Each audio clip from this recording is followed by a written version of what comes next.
Hi, I'm Paul Kyogan from GK Tuition. Now the question I've chosen to go through here is 2019 Paper 1 Question 9. In this question we're told that Avril has a website and that the number of users of Avril's website can be calculated by the function is equal to 3000 times 1.8 to the power of m, where m is the number of months that the website has existed and is the number of users.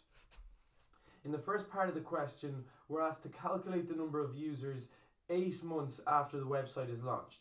In other words, when m is equal to 8, I need to find the value of the number of users. So in this case, you just plug into the formula, except instead of an m, you plug in an 8. And it works out as 330,598.817. Now I want you to realise that obviously this refers to the number of people using her website.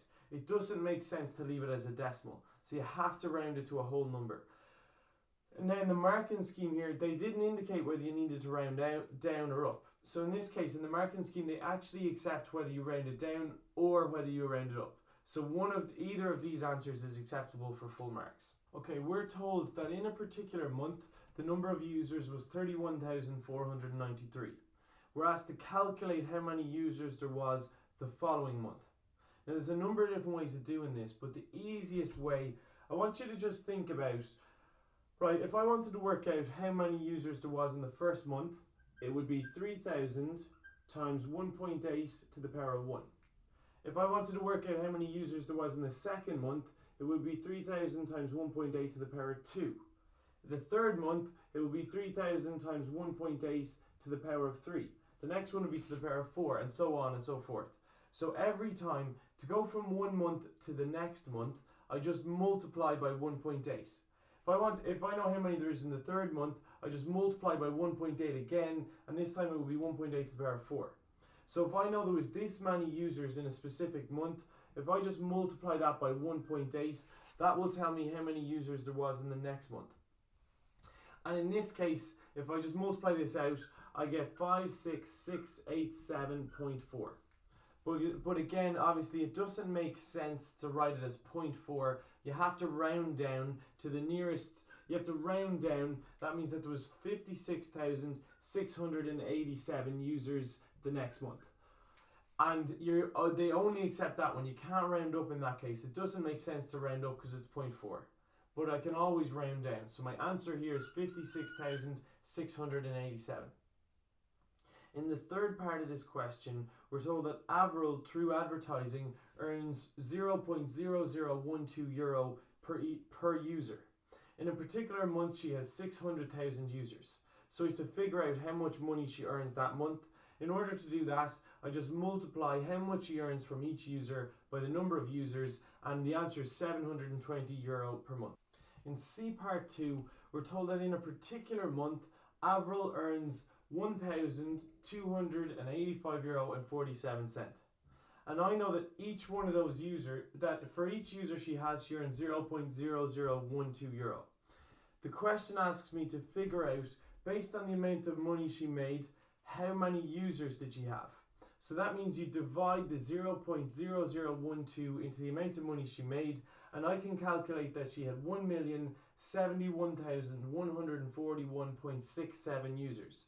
But again, obviously, it doesn't make sense to have it it doesn't make sense unless it's to a whole number, because this is the number of people using her website.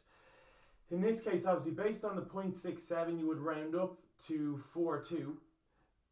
But she hasn't quite got that many, so you're allowed to round down to 41. In the marking scheme there, they accepted either this answer or this answer. So you could have rounded down or you could have rounded up to get the full marks in this case.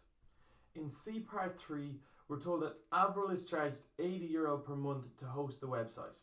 We're asked to use this information to calculate how much money she will make or lose in month 4 and month 12 while she has the website.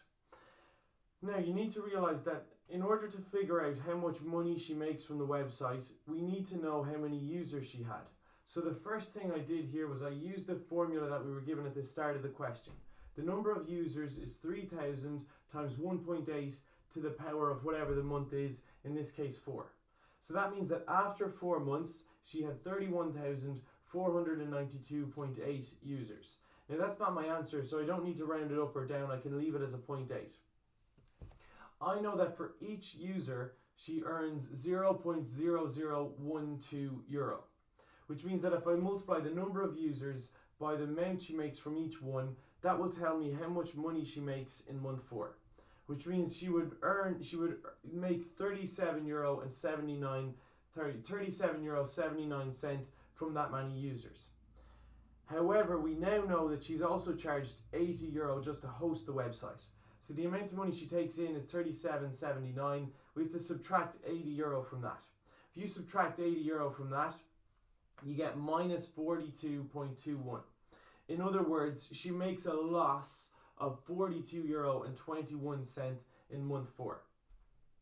So we do something very similar for month 12. The first thing I want to do is calculate the number of users in month 12. is calculated as 3,000 times 1.8 to the power of 12, and it works out as 3,470,494.44. Again, it's not my answer, so I don't need to bother rounding off. I know that for each user she has, she earns 0.0012 euro, which means I multiply that by the amount of users, and the profit, or the money that she takes in that month will be 4,164.59. However, she still needs to pay the 80 euro to keep the website going, so we subtract 80 euro. The amount of profit she makes in month 12 is 4,084.59. Now, I hope all of that makes sense. If there's anything you're unsure of there, or you'd like me to clarify something, just let me know in class or send me an email and I'll try and explain it a little bit differently. Okay, so the next one we have to deal with currency exchange. We're told that another web design company approaches Avril, and they offer to host her website for every month for 55 sterling. And she has to obviously work out how much is that in euro. And on that day, if she was to pay them 55 sterling, that would cost her 62.70 euro. So we're asked, with that in mind, to work out what is the exchange rate for 1 euro. If you had 1 euro, how many sterling would you get on that day? We're asked to get it to 4 decimal places. So when you're dealing with currency exchange, I would always set up my question like this. You have a column on the left-hand side for euros, you have a column on the right-hand side for sterling. Every time you write something about euros, you put it on the left. Every time you write something about sterling, you put it on the right. I know that this many euro is equal to this many sterling. With that in mind, I can figure out how many sterling I get for this many euro. Basically, I've got one unknown. I know 3 things and I've got one unknown. If I've got 1 euro, how many sterling do I get? I always think of these as, you can kind of think of these as cross multiplying. Technically, they're not fractions, but it works out like that. If I wrote this as a fraction, 62.70 over 1 equals 55 over x. If I now solve this, I'll be able to find the value of x. Now technically, obviously, these aren't fractions, but for currency exchange, this method always works.